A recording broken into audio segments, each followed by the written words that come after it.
Kasus penyertifikatan tanah tebu yang diperebutkan antara Desa Adat Jirokota Pejeng, Desa Pejeng, Kecamatan Tampak Siring dengan sejumlah krama gagal dimediasi. Bahkan 2 krama yang dikenakan sanksi Kanurayang diberi waktu 2 minggu untuk angkat kaki dari pekarangan adat yang ditempati secara turun-temurun tersebut. Hal itu terungkap dalam Paruman Agung Desa Adat Jirokota Pejeng yang digelar di Jabo Pura Dalam Tenggaling Minggu sore 10 Oktober. Dalam Paruman Agung itu disampaikan bahwa kedua krama yakni Imade Wisne dan Iketut Suteja harus mengemasi barang-barangnya dari pekarangan adat itu dalam waktu 2 minggu. Jika tidak, krama tersebut akan dieksekusi oleh adat dan diusir secara paksa. Kedua krama ini sebelumnya melaporkan dugaan pemalsuan surat kepada prajuru adat.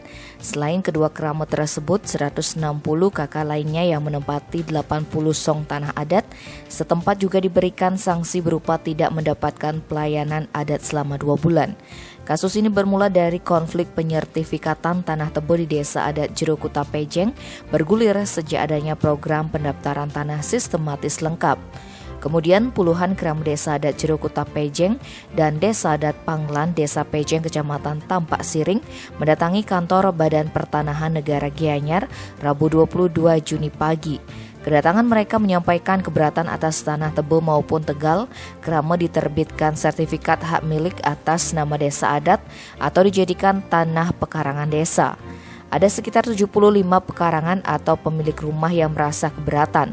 Dari puluhan krama tersebut, total luas lahan yang keberatan dijadikan pekarangan desa sekitar 9 hektar, baik di Desa Adat Panglan maupun Desa Adat Jirokota Desa Pejeng Kecamatan Tampak Siring. Menurut krama, tanah tersebut sudah ada SPPT atas nama leluhur dan ada pula yang sudah diturunkan pada ahli waris.